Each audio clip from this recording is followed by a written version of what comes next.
요한복음 3장 16절 17절입니다.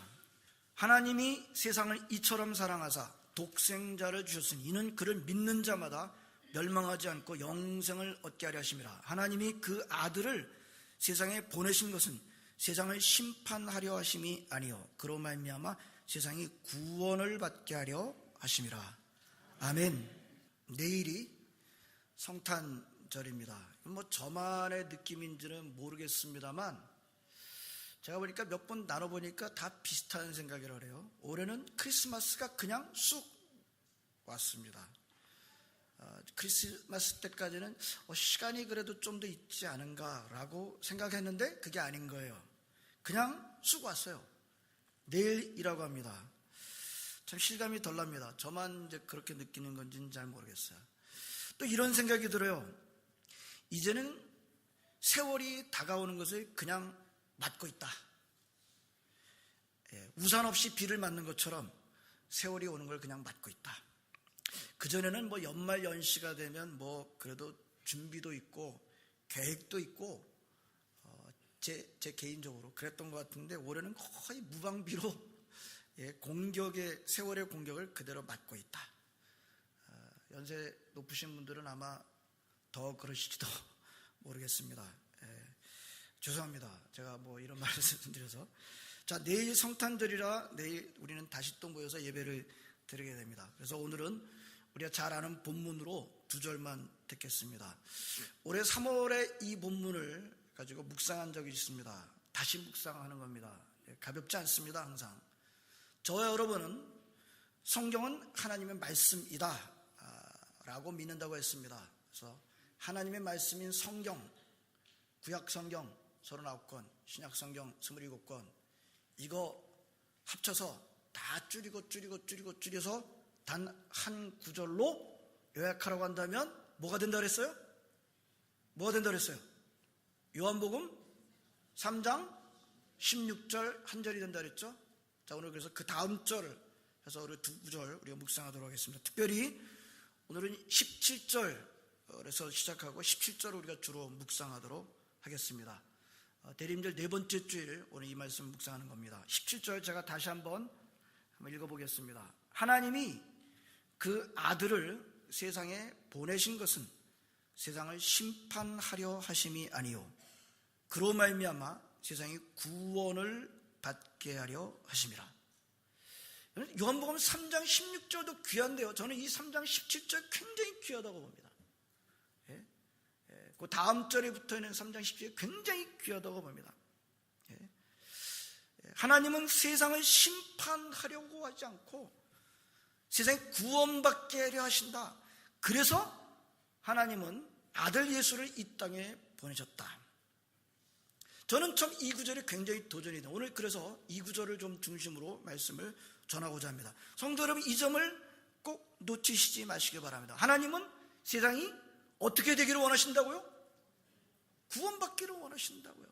심판받기를 원하시는 것이라기보다 구원받기를 원하신다. 이 점을 의심하지 마시기 바랍니다. 우리 하나님의 마음은 세상을 심판하려고 하시기보다는 구원받게 하려 하신다는 거예요. 믿음이라고 하는 것은 하나님의 이 마음을 강하게 확신하는 것입니다. 많은 기독교인들은 이 기독교의 하나님을 심판의 하나님이라고 주로 많이 생각합니다. 심판의 하나님, 잘못하면 벌받지. 맞죠? 하나님 심판의 하나님 맞습니다. 반드시 심판을 하십니다. 심판을 건너뛰지 않습니다. 그러나 오늘 본문 17절에 주시는 말씀의 핵심은 하나님의 궁극적인 목적은 심판이 아니라 구원이다 라고 하는 것입니다. 하나님은 구원을 완성하시기 위해서 하시게 되는 것, 이 심판은요 구원을 완성하기 위해서 필연적으로 하게 되는 것이긴 하지만 그러나 그것이 최종적인 것은 아니다. 하나님이 최종적으로 원하시는 것은 구원이시다. 하나님은 세상을 구원하시기를 원하신다 라고 말씀하십니다.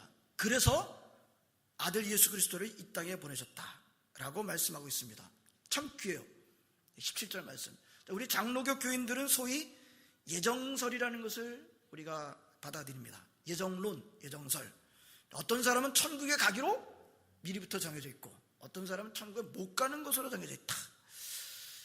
그 어마어마한 거예요. 사실은 어마어마한 거예요. 여러분들 뭐 다 이 문제를 갖고 고민 많이 해보셨을 텐데, 이 예정론은 기독교 역사적으로 아주 늘 뜨거운 문제였어요. 그래서 어떤 분은요, 기독교 신앙은 딱 요 문제로 말미암아 나눠져 있다, 그렇게 말하시는 분이 있어요. 기독교 신앙이 아무리 복잡하고 그래도 딱 요 문제, 바로 어떤 사람은 구원받기로 정해졌다, 안 그렇게 생각한다, 바로 요 문제로 나눠져 있다, 그렇게 말하는 분도 있습니다. 지금도 논쟁이 있습니다. 일단 우리 장로교 교인들은 예정론을 받아들입니다. 그러나 그렇다고 해서 예정론을 너무 강하게 주장하는 일부 사람들처럼 어떤 사람은 구원 못 받기로 예정되어 있다는 것을 자꾸 말하는 것은 지혜롭지 않습니다. 가끔 예정론을 너무 강조하는 사람들 중에 그 점을 자꾸 말하는 사람도 있습니다만 결코 잘하는 것은 아닙니다. 우리 하나님이 심판하시는 심판주라고 했습니다. 맞습니다. 심판의 하나님을 지나치게 말하는 것은 성경이 말씀하고 있는 하나님을 왜곡할 수 있습니다. 자, 하나님은 심판주로 자주 말하는 것이 잘하는 것은 아니라는 것을 오늘 본문이 잘 말씀해 주고 있어요. 우리 하나님은 아들 예수님을 이 세상에 보내셨습니다. 그 아들 예수 그리스도를 보내주신 날이 바로, 그걸 기억하고 기념하는 날이 바로 성탄절이죠. 그런데 하나님께서 아들 예수님을 이 세상에 보내신 이유가 뭐래요? 왜 아들 예수를 이 땅에 보내셨대요? 예수님을 통해서 막 심판하시고 그러시려고요? 그건 재림하실 때일 겁니다.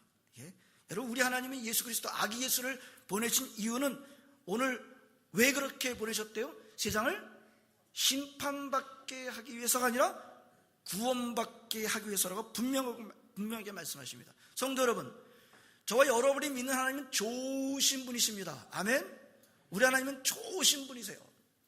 여러분, 그 어떤 상황에서도 이 점이 흔들림이 없으시기 바랍니다. 우리 하나님은 좋으신 분이세요. 우리 하나님은 가장 기본적으로 저와 여러분이 잘 되기를 원하십니다. 우리 하나님은 저와 여러분이 안 되기를 원하시는 마음이 없어요. 우리 하나님은 저와 여러분이 잘 되기를 원하시는 분이십니다. 여러분, 부모님으로서 여러분들이 자식들이 잘 되기를 얼마나 원하십니까? 여러분, 제가 보면 우리 삶의 상당한 원동력 가운데 하나가 바로 자식이지 않은가. 부모님들 특별히 자식이 잘 되기를 얼마나 원하십니까? 자식이 잘 되게 하기 위해서는 자신의 생명까지도 내어줄 준비가 되어 있으신 분들이 바로 부모님이다. 그렇게 하는 이유는 자식이 잘 되기 위해서, 자식을 위해서. 자식이 잘 안 되기를 바라는 부모가 어디 있을까요? 자식이 잘 안 되기를 바라는 그런 부모가 있을까요? 근데 요즘은 시대가 아주 이상해가지고 가끔가다 그런 부모님이 또 있는 것을 우리는 가끔가다 보게 됩니다. 또 반대로요, 부모님의 그 사랑을 왜곡하고 심지어 끔찍하게 악하게 대하는 자식들도 있음을 우리는 가끔 보게 됩니다. 그러나 가장 기본적으로 모든 부모님들은 자식이 잘 되기를 바랍니다. 그리고 자식이 잘 되게 하기 위해서 모든 것을 다 주기도 합니다. 걸기도 합니다. 사람만 그런 건 아니죠. 모든 동물들이 그렇습니다. 이 동물들 보면은 눈물 나지 않습니까? 그 생명, 자기의 그 새끼를 살리기 위해서 자신의 모든 것을 다 겁니다. 창조된 세계의 원리가 그렇습니다. 근데 반대로 그런 자식들 안 되게 만드는 우리 사람들을 어떻게 해서든지 안 되게 되기를 바랄 뿐 아니라 어떻게 해서 우리를 망가뜨리려는 자가 있죠? 누구예요? 사탄입니다. 사탄. 요한복음 10장 10절에는 뭐라고 되어 있습니까? 도둑이 오는 것은 도둑질하고 죽이고 멸망시키려는 것뿐이요. 그래서 도둑은 사탄입니다. 마귀입니다. 사탄이 온 이유가 뭐예요? 너무 간단해요. 사탄이 하는 모든 일들은 다 뭐예요? 우리를 죽이려는 거예요. 성경에 분명하게 말씀하고 있습니다. 창세기 3장에서 나타난 모습을 보인 이 사탄은 그 이후로 목적이 바뀐 적이 전혀 없어요. 그 전략도 바뀐 적이 없어요. 오직 사람을 죽이려는데 목적이 있고 우리를 멸망시키려는데 목적이 있고 자신의 목적을 위해서는 그 어떤 못 쓰는 방법이 없습니다. 모든 수단과 방법을 안 가리고 저와 여러분들 망가뜨리려는 것이, 아니 죽이려는 것이 바로 사탄입니다. 성도 여러분, 그 어떤 일이 있어도요, 우리 하나님은 사탄과 혼돈하는 일은 없으시기를 바랍니다. 우리 하나님을 사탄으로 그렇게 몰아가는 일은 절대로 없으시길 바랍니다. 저와 여러분들을 죽이려는 것은요, 하나님의 마음이 전혀 아니에요. 하나님 저와 어떻게 해서든 여러분들을 살리려고 하는 것이 하나님의 뜻입니다. 오늘 분명히 말씀하고 있습니다. 하나님께서 하는 것은 세상을 심판하려 하심이 아니라 구원하려 하십니다. 우리 하나님의 뜻은 항상 좋습니다. 하나님의 뜻은 항상 구원입니다. 물론 우리 각자에게 그 하나님 좋으신 뜻이 좋게 안 보일 때가 있어요. 그래서 불평할 때가 있어요. 하나님이 좋으시다고 하는데 나한테는 왜 이렇게 안 좋지? 하나님 혹시 나를 망가뜨리려는 것 아니야? 너무 고통에 빠지면 이렇게 생각하는 사람이 없잖아 있을 때가 있어요. 그러나 결코 흔들리지 마시고 하나님은 항상 좋으신 뜻을 갖고 계세요. 항상 좋으십니다. 근데 우리가 그걸 잘 깨닫지 못해요. 예? 하나님, 우리가 사시면 얼마나 사시나요? 저희 교회에 100세가 넘으신 분이 계셔서 참 얼마나 좋은지 모릅니다. 자, 우리 100세를 산다고 생각해 봅시다. 100세를 사는데 하나님 뜻이 맞다 틀리다 어떻게 판단할 수 있을 것 같아요? 예? 하나님은 영원부터 영원까지 사시고 그분이 하시는 일이 영원부터 영원까지 펼쳐져 있는데 그 영원부터 영원까지 펼쳐져 있는 그 시간에 비해서 사람들이 사는 100세 사는 건데 그 100세 사는 것 같고 뭐가 맞고 뭐가 틀리다 할 수 없다는 뜻은 아닙니다만, 전혀 못한다는 뜻은 아닙니다만, 그걸 갖고 어떻게 판단하겠다는 거예요. 여러분, 우리가 그 좋은 일을 한번 살펴봤어요. 이스라엘이 70년도에 망했습니다. 주 70년도에 망했어요. 그런데 그 나라가 1948년도에 다시 재건됐어요. 예? 하나님의 섭리라고 우리는 분명히 믿습니다. 하나님의 섭리가 얼마 만에 회복되는 거예요? 1900년 정도 만에. 여러분, 하나님이 일하시면요, 수만 번 쉬었다면 1900년, 100년 살면서 그 1900년에 하나님의 이 섭리를 무슨 재주로 판단할 수 있어요? 없어요. 하나님 뜻은 항상 좋은데 짧은 인생을 살면서 우리는 그게 하나님한테 나한테 맞으니 나한테 생각, 나한테 기준을 두고 좋으니 나쁘니 그렇게 말할 때 얼마나 많이 있어요. 아니에요. 이 점에 대해서는 흔들림이 없으시기를 바랍니다. 하나님 뜻은 항상 좋습니다. 다만 우리가 그 좋은 뜻을 다 이해를 못할 때가 많은 것입니다. 자, 오늘 성경의 예를 한번 찾아보도록 하겠습니다. 이스라엘 백성들이 하나님의 전적인 은혜로 애굽에서 나오게 됩니다. 450년 동안. 물론 요셉이 살았을 때는 좀 괜찮았어요. 좋았어요. 그리고 요셉을 모르는 바로왕이 나타나게 되자 이스라엘 백성들이 고통을 당하기 시작했습니다. 그런 450년의 종살이에서 이제 벗어나기 시작합니다. 애굽을 나오게 됩니다. 하나님의 놀라운 은혜로 나오게 되죠. 그리고 전무후무한 기적, 홍해가 바다가 갈라지고 이 바다라고 하는 것이 마른 땅이 돼가지고 건너는 경험하게 되고 젖과 꿀이 흐르는 땅하여 나아가게 됩니다. 얼마 안 지나서 모세는 12지파, 이스라엘 12지파에서 가장 똑똑한 사람들 한 사람씩을 선발해가지고 12명을 선발해가지고 그 들어갈 땅, 젖과 꿀이 흐르는 가나안 땅을 정탐하게 합니다. 40일 동안 정탐하게 하죠. 가장 뛰어난 지도자들이 가서 40일 동안 정탐하고 와서 뭐라 그랬어요? 보고했습니다. 진짜 좋은 땅입니다. 그래가지고 말만 했어요. 증거물을 갖고 왔어요. 포도를 말이죠. 이 장대에다 꿰가지고 어깨에다 메고 해서, 여러분, 포도를 장대에다 꿰고 했다. 포도가 어느 정도? 포도가 수박 같은 거예요? 포도가 수박 같은 거예요. 그러니까 그걸 보고서 이제 가져왔습니다. 그렇게 좋은 땅이라는데 그 집 갔다 온 사람 가운데 갈렙이 있었는데, 갈렙이 올라가서 그 땅을 취합시다 라고 그랬더니 그때 10명의 정탐꾼, 여호수아 빼고 10명의 정탐꾼이 뭐라 그랬죠? 우리는 못합니다. 그들은 우리보다 훨씬 강합니다. 좀 전에 그 땅은 좋은 땅이라고 그래놓고 뭐라 하냐면 그 땅은 우리를 삼키는 땅입니다. 그 땅 거민들은, 그 땅에 사는 사람 모두 다 장대한 거인들이에요. 그들이 눈에 보게 될 때 우리는 메뚜기 같습니다. 메뚜기입니다. 우리는 못 갑니다. 우리는 그들을 절대 못 이깁니다. 그렇게 반응을 하자 그 10명의 정탐꾼들의 얘기를 듣고 온 이스라엘 회중이 어떻게 했어요? 이게 민수기 13장 14장에 나옵니다. 다 아세요. 그 보고를 듣고 우리는 못 갑니다. 우리는 그들의 눈에 보기에 메뚜기입니다. 절대 못 이깁니다 라고 그렇게 하자 그 10명의 말을 듣자 온 이스라엘 백성이 어떻게 했어요? 밤새 밤새 그냥 눈물을 흘린 게 아니에요. 위판 게 아니에요. 꺼이 웁니다. 꺼이 울고 난 다음에 밤새 소리 질러 통곡을 하고, 그리고 모세를 원망합니다. 450년 동안 종살이를 한 것에 대한 기억은 싹 잊어버려요. 예? 그 450년 동안 그들을 종살이를 이끌어낸 모세를 원망합니다. 차라리 애굽 땅에서 죽었으면 좋았을 것을. 그 다음 말이 더 결정적이라고 그랬어요. 어찌하여 여호와가 우리를 그 땅으로 인도하여 칼에 쓰러지게 하려 하는가. 와, 우리의 처자가 사로잡히니 애굽으로 돌아가는 것이 낫지 아니하려. 성도 여러분, 제가 이건 몇 번 강조했습니다. 백성들이 하는 이 말처럼 악한 말이 없어요. 백성들이 하는 이 말보다 더 악한 말은 없어요. 그동안 하나님께서 이스라엘 백성들을 어떻게 해오셨나요? 450년 동안 고생했지만 그들을 지켜줬어요. 그리고 난 다음에 좀 전에 무슨 일이 있었나요? 10가지의 재앙. 이 재앙은 재앙이 아니에요. 재앙은 계시입니다. 하나님이 누구신지를 알려주시는 사건이었어요. 그 재앙은 누구만 사실 당했어요? 애굽 사람들만 당했어요. 이스라엘 사람들한테는 그것이 재앙은 아니었어요. 계시였어요. 하나님 누구신지를 보여줬어요.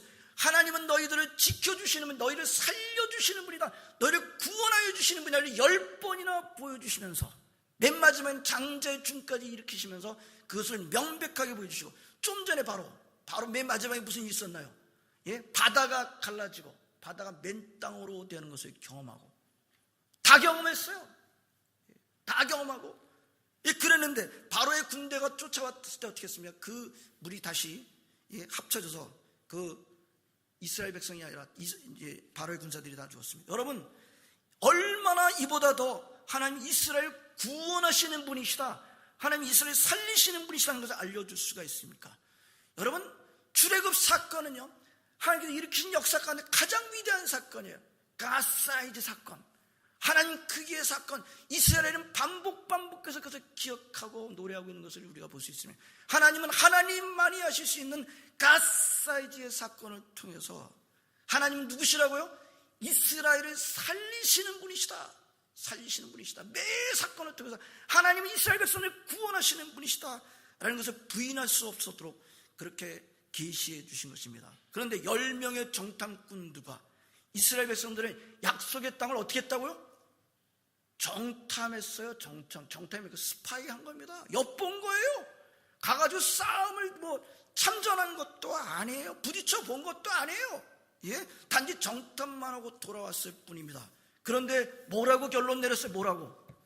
하나님 우리를 죽이시는 분이시네요. 와, 여러분, 이것만큼 나쁜 말이 어디 있어요? 이것만큼. 그리고 애굽으로 돌아가겠다라고 거품을 뿜습니다. 종일토록 손 벌리면서 어떻게 해서든 이스라엘 자손을 살리려고 하시는, 구원하시려고 하는 하나님의 선하신 이처럼 짓밟는 일은 어디 있습니까?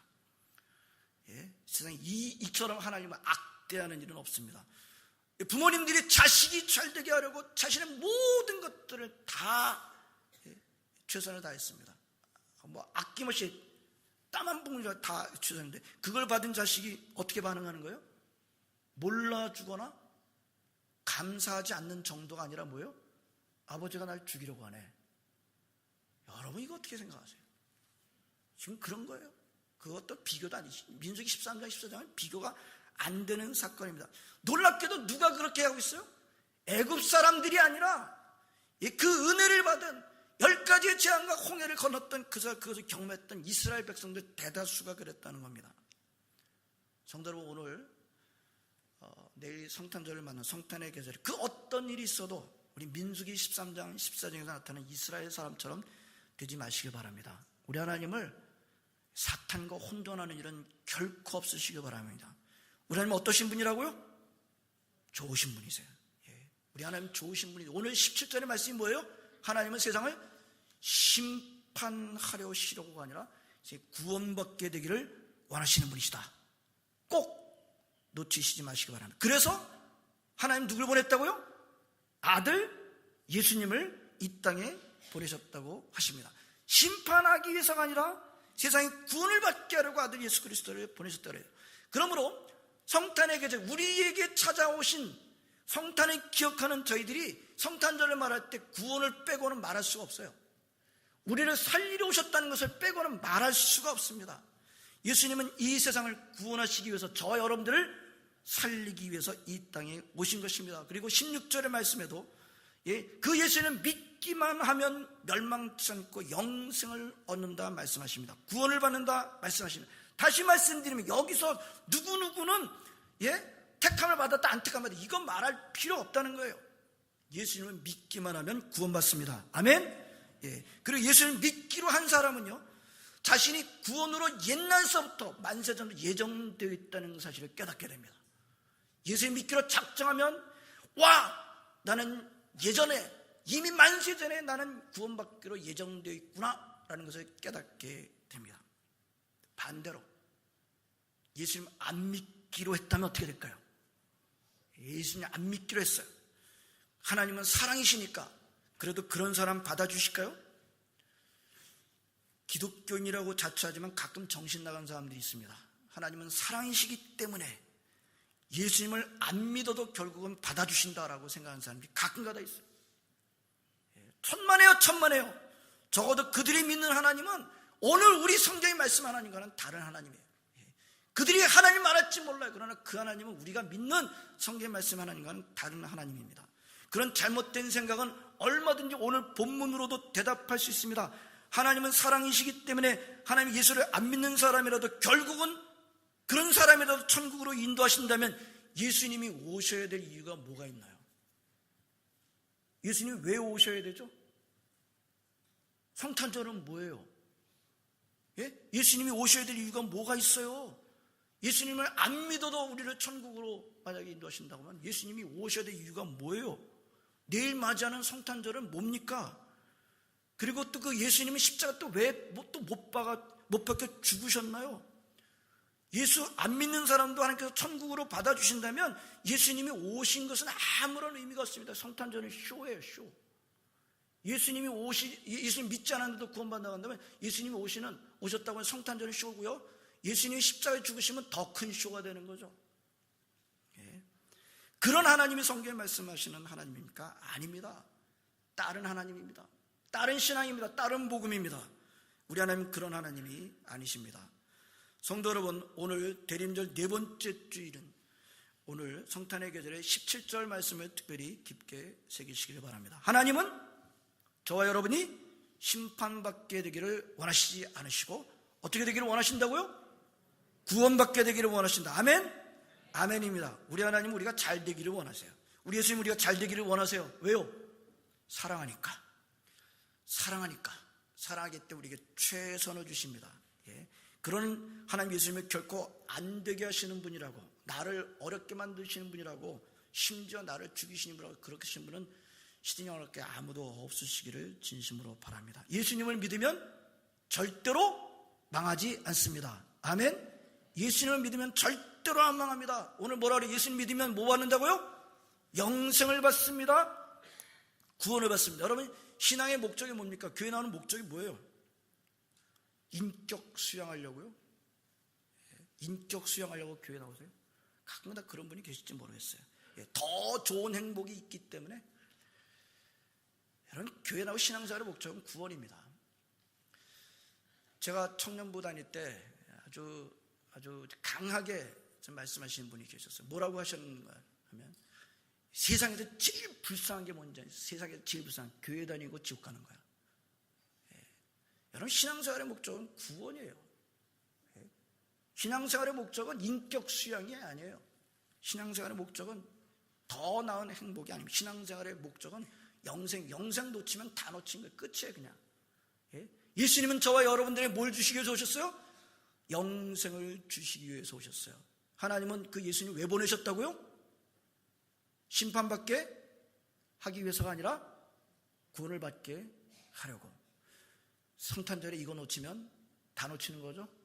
성탄절에 구원 빼고 얘기하면 다 놓치는 거예요. 여러분, 오늘 성탄의 계절에 우리 주님이 오신 이유, 우리를 살리려, 우리를 구원하시려 오셨다는 것 놓치시지 마시고요. 그분을 믿을 때 멸망치 않고 영생을 받게 된다. 이 놀라운 사실을 우리가 다시 한번 깨닫고요. 우리 또 특별히 성탄의 계절은 어떻게 하라고요? 다른 사람들에게 이것을 꼭 나눠줄 수 있는 저 여러분 되시기를 진심으로 바랍니다. 기도하시겠습니다. 하나님 감사드립니다.